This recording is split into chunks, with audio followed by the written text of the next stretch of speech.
Oke guys, welcome back to Daily Charting with Toshi, di mana kita akan daily chart your favorite cryptocurrencies. Okay, today's video is brought to you by Huobi Global, di mana Huobi Global ini adalah salah satu top 10 exchanger di dunia dengan volume trade yang luar biasa besar, miliaran US dollars, dan tentunya cukup lengkap. Di sini kita bisa spot trading, bisa margin trading, bisa derivatives, dan lain-lain. Selain itu juga kita bisa lihat banyak sekali program-program dan event-event yang bisa menguntungkan bagi kita, ya. Ada airdrop sebesar 50.000 USDT, ada juga untuk program-program earn dengan APY besar, dan seterusnya. Bagi kalian yang belum memiliki akun di Huobi Global, bisa cek link reflektor di bawah dan mulai trade di Huobi Global. Oke, dalam 24 jam terakhir, cryptocurrency market lanjut lagi turun sebesar 3,31%.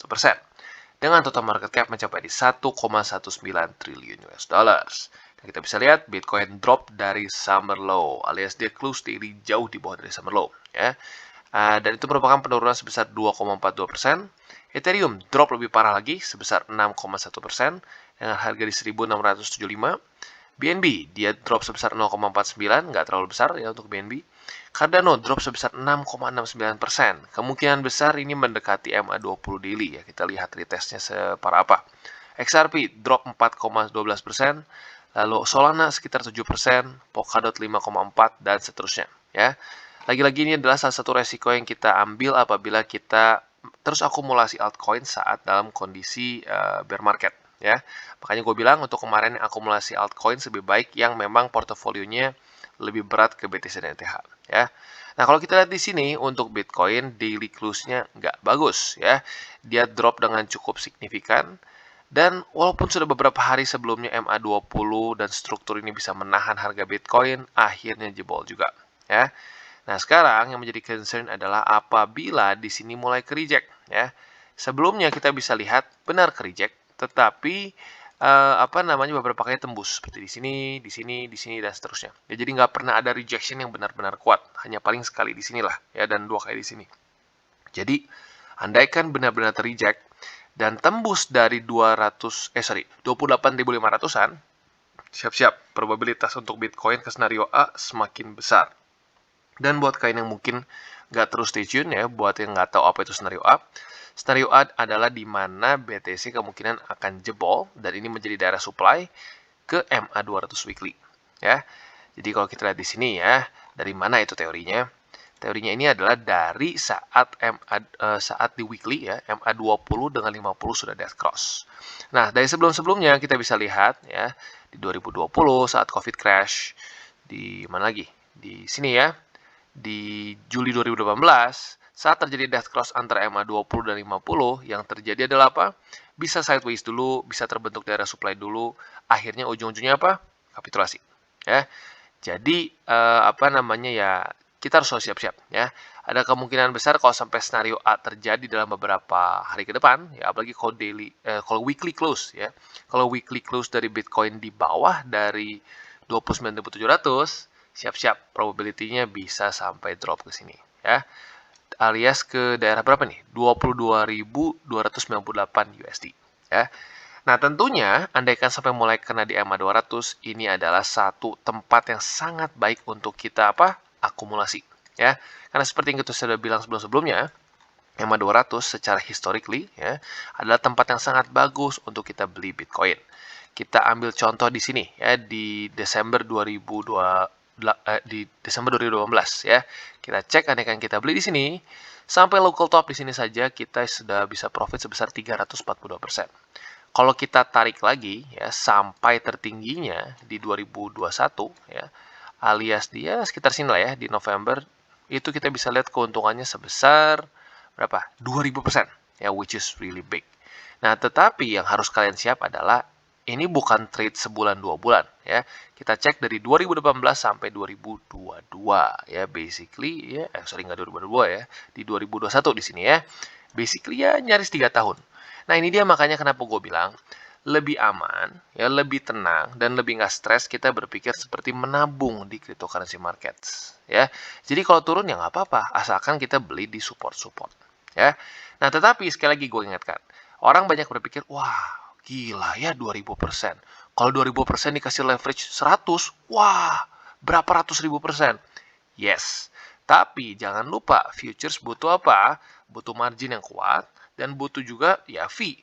Kalau kalian bisa tahan berapa lama di sini ya silakan. Tapi pada faktanya orang seringkali tidak bisa menjaga resiko, ya.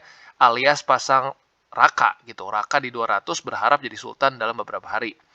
Nah, itu nggak bisa, ya. Lagi-lagi gue ingatkan, MA200 ini adalah tempat akumulasi yang baik. Kenapa akumulasi? Karena kalau kita lihat secara statistiknya dan secara historinya, ini nggak langsung mantul gitu ya. Di sini butuh belasan bulan ya. Dan di sini paling cepat butuh 4 minggu di sini ya. Dan bahkan kalau kita mau lihat lebih parah lagi ya, di sini kita bisa lihat basically-nya ya setahun lah, setahun lebih bahkan.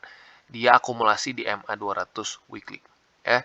Jadi lagi-lagi gua sarankan untuk kalian ingin akumulasi di MA200, treat-nya seperti kalian nabung ya. Jadi selama dia lagi bermain masih di daerah sini, kalian bisa terus tambah posisi di Bitcoin, ya, karena secara historically good. Dan kalau kita lihat juga, apa penyebabnya dari Bitcoin drop cukup signifikan pada hari ini? Ternyata, seperti yang kita khawatirkan kemarin, indeks dolar menguat dengan luar biasa. Ya, dia bukan cuma berhasil mempertahankan support di sini, tetapi sekarang sedang retest daerah 104. And this is bad. Kenapa this is bad? Dan kemungkinan ini bisa membuat kripto benar-benar ke MA200 untuk Bitcoin lah tepatnya ya, dan cryptocurrency ya drop lebih parah lagi. Karena seperti yang kita bisa lihat di sini belum tanggal 15, ini baru tanggal 11 Juni. Tanggal 15 Juni akan diadakan peningkatan interest rate. Dan peningkatan interest rate adalah bensin bagi indeks dolar. Jadi kebayang nih ya, belum dia dikasih bensin udah naik duluan. Harapan gua sebelumnya adalah apa? Dia jebol MA50 ya, dan drop ke sini lah, membuat lower low, lower high, lower low, lower high. Nah, andai kan dapat tanggal 15, nanti dia bisa banyak resisten. Jadi nggak bisa naik terlalu tinggi. Tetapi pada faktanya kita bisa lihat ini malah cenderung naik. Jadi sekali lagi, this is not good for cryptocurrency market maupun risk on asset. Ya. Dan buat kalian yang berpikir, wah ini dia nih, mendingan saham. Kan saham lebih ini, dia nggak parah, dia nggak ngedrop. Siapa bilang? Ya. Nasdaq, S&P 500, Dow Jones semua drop ya. Lagi-lagi ya ini adalah satu miskonsepsi kalau kita berpikir bahwa oh saham itu low risk. No, ya saham pun masuknya ke sebagai suatu investasi yang high risk ya. Tetapi secara risiko lebih tinggi cryptocurrency. Nah, tetapi karena dua-duanya high risk, maka masuknya sama-sama ke risk on asset. Ya, jadi sekali lagi jangan sampai salah paham ya. Jadi harapan kita adalah lagi-lagi 104 ini kuat sebagai resisten ya.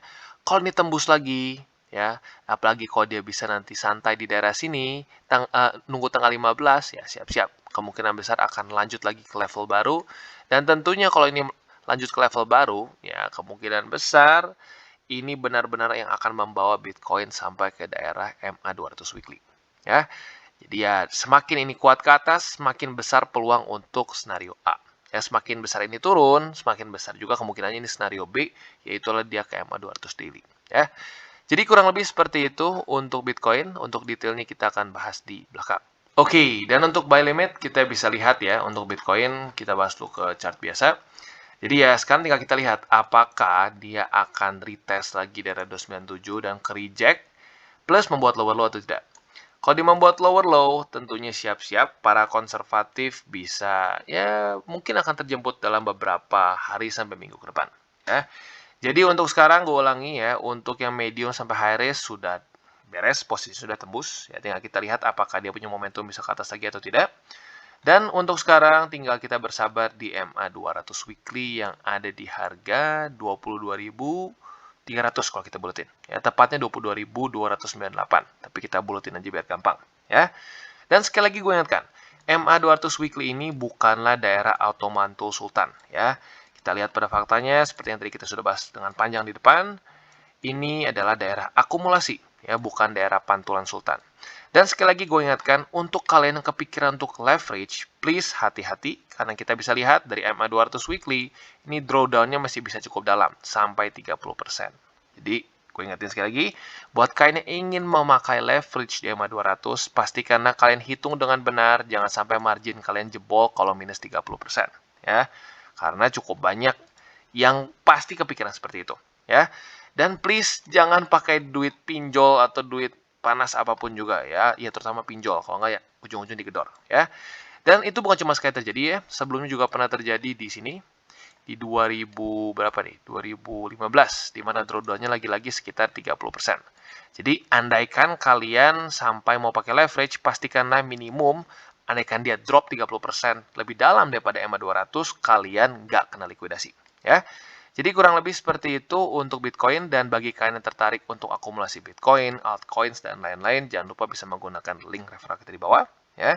Dan juga jangan lupa bahwa DCWT ini bukanlah financial advice, ya, dan juga bukanlah bagi-bagi sinyal. Tujuannya adalah untuk edukasi dan supaya kita bisa sama-sama charting. Oke, dan selanjutnya kita masuk ke Ethereum, dan kita bisa lihat untuk Ethereum jebol, ya, jebol dengan cukup dalam sekaligus membuat lower low.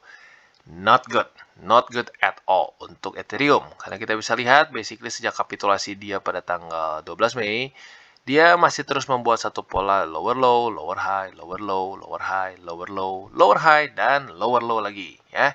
Jadi kalau kita lihat di sini mungkin target dia adalah wick terdalam di sini, yaitu di 1633, ya. Dan seperti yang sudah kita bilang sebelum-sebelumnya, ya, saat Ethereum sudah tembus dari summer low, ya, buat kalian yang nggak tahu ini 1780 adalah struktur summer low 2021, gue sarankan untuk stop dulu akumulasi Ethereum, ya. Kenapa? Lagi-lagi kita belajar dari beberapa kasus altcoins lain. Saat sudah jebol dari summer low, biasanya dia akan punya potensi atau resiko yang lebih besar lagi, di mana demand dia berkurang banyak bahkan, ya, sehingga dia hanya benar-benar men-track dari demand BTC saja. Ya, maka dari itu gue sarankan untuk Ethereum sekarang stop dulu untuk akumulasi dan lebih fokus untuk mempersiapkan dana kita andaikan Bitcoin sampai ke EMA 200 weekly, ya. Jadi kurang lebih seperti itu untuk Ethereum, ya, sangat disayangkan sekali, tetapi ya seperti yang sudah kita bahas di sebelum-sebelumnya, ya. Concern gue memang sudah akhirnya terbukti, EMA 20 kembali ganas dan akhirnya benar-benar membuat Ethereum benar-benar jebol, ya. Jadi kurang lebih seperti itu untuk Ethereum. Oke, dan selanjutnya kita akan bahas Cardano. Untuk Cardano kita bisa lihat bahwa dia sudah 3 kali ke-reject oleh MA50, ya. Tetapi good news-nya apa? Good news-nya MA20 masih cukup kuat dan bahkan belum di-retest, ya. Sudah dekat tapi belum di-retest. Jadi tentunya ini ada kemungkinan kalau sampai Cardano bisa tetap mempertahankan demand dia, ya. Nah, ini ada kemungkinan bisa terjadi permainan pingpong antara MA50 dengan 20, ya. Nah, tentunya permainan pingpong ini hanya kalau kita berpikir tentang demand dari Cardano saja. Tapi kalau tiba-tiba BTC memutuskan untuk tarik tarik rem tangan, ya sudah, siap-siap kemungkinan besar bisa langsung drop, ya. Jadi untuk sekarang Cardano masih sama, ya. Bahkan bisa dibilang buy limitnya mau kejemput, ya. Buat yang agresif bisa pertimbangkan di 55 sen. Dan untuk kalian yang konservatif tetap bisa bersabar di daerah 44 sen, ya. Jadi kurang lebih seperti itu untuk Cardano, dan tentunya harapan kita adalah Cardano bisa tetap bertahan di atas dari MA20 daily, ya. Nah, tetapi mau tidak mau kita harus ingat juga, ya, lagi-lagi tidak ada altcoins yang bisa terus naik apabila BTC sedang bear market. Jadi ya sebenarnya kalau bisa dibilang yang menjadi kunci lagi-lagi adalah Bitcoin. Oke, dan selanjutnya kita masuk ke Binance, dan kalau kita bisa lihat, ya, basically kemarin dibilang spinning top enggak juga, ya, tapi dibilang inverted hammer pun sedikit ada wick ke bawah. Jadi ya bisa dibilang mungkin ini campuran antara spinning top dan inverted hammer, ya. Lagi-lagi tetap bearish, ya. Nah, for now, untuk Binance kita bisa lihat, ya, si buy limitnya belum berubah. Otomatis tinggal tersisa satu saja di daerah 263,6. Nah, ini adalah stasiun terakhir untuk BNB. Ya, kondisinya sama seperti di 1780-nya Ethereum. Andaikan sampai dia tembus dari situ, ya, close daily di bawah, apalagi ke reject, ya sudah, kita terpaksa harus berhenti dulu untuk akumulasi BNB. Karena lagi-lagi ini adalah summer low 2021, ya. Jadi bisa dibilang dalam sekarang kondisi cryptocurrency market sedang menunggu apakah ini akan jadi kapitulasi akhir atau tidak, ya. Lagi-lagi kapitulasi akhir ini bisa saja dikasih sparknya oleh interest rate pada Juni nanti dan Juli, ya. Jadi ya lagi-lagi kalau gue pribadi, ya, sekalian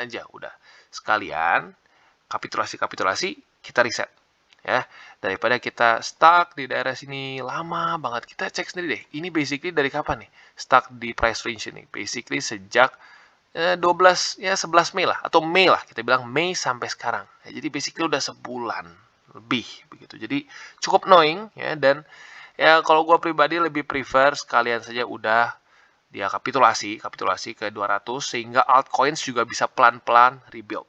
Nah, untuk sekarang altcoins dalam kondisi yang menyebalkan jujurnya gitu loh. Dia masih ada demand kadang-kadang. Nah, kadang-kadang demand ini membuat jadi bull trap dan ujung-ujungnya banyak yang sangkut. Gitu. Makanya kenapa kalau gue pribadi sekali lagi gue ingatkan untuk altcoins, gue sarankan untuk beli apabila portofolio kalian kurang dari 20% ya si altcoins-nya.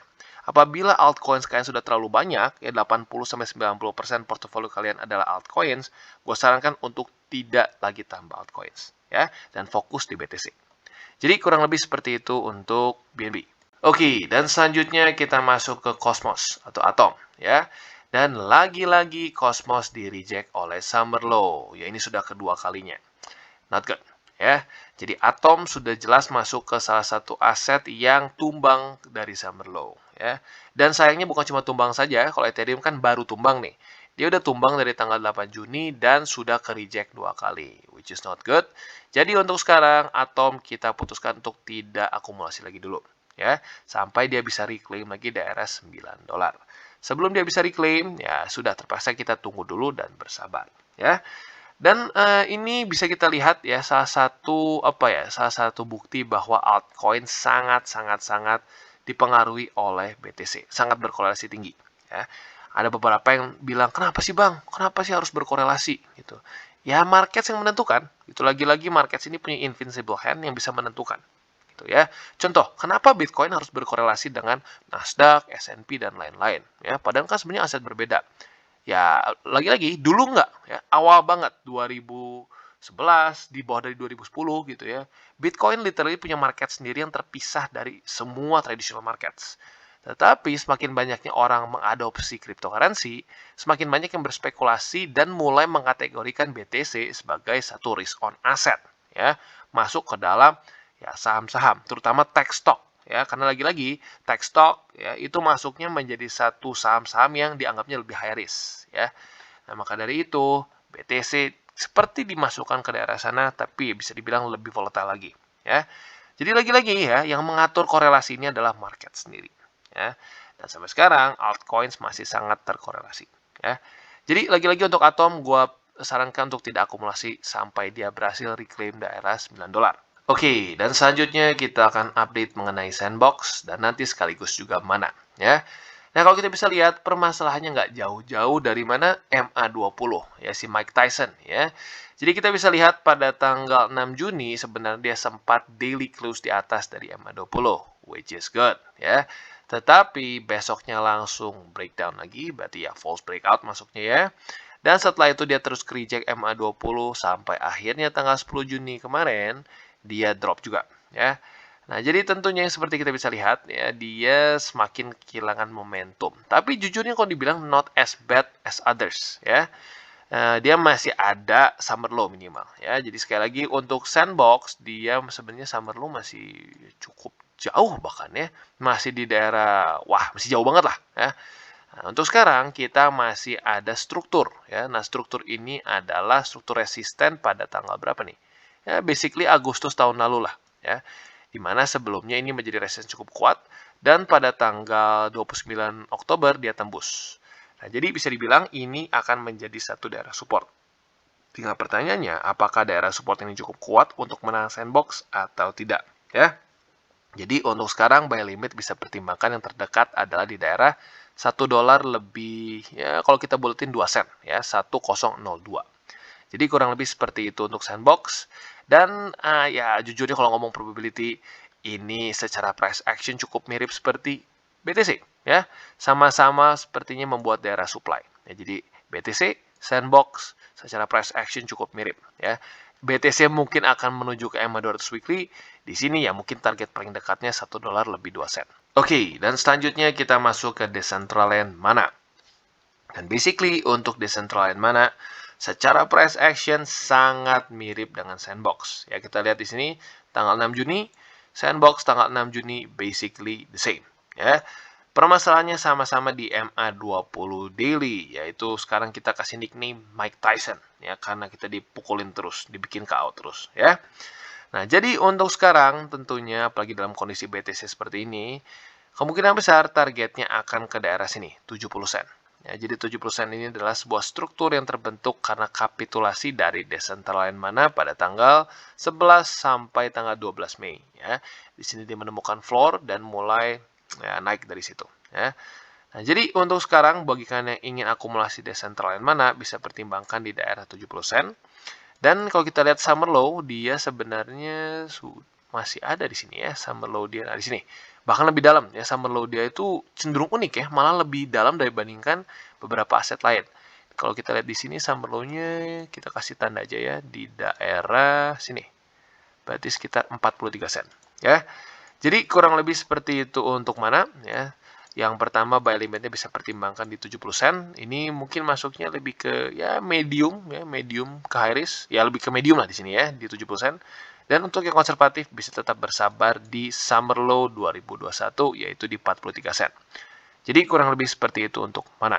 Oke guys, jadi itu adalah akhir dari segmen DCWT kita pada hari ini. Dan jangan lupa bagi kalian yang merasakan manfaat dari segmen ini, jangan lupa untuk share ke teman-teman kalian. Dan apabila lu pengen mensupport channel kita, ya TCI, jangan lupa untuk menggunakan link referral kita di bawah. Nggak wajib, ya, tetapi apabila lu menggunakan link referral kita di bawah, ada macam-macam, ya, dari Bybit, Huobi, Maxi, toko kripto, dan banyak lagi, ya.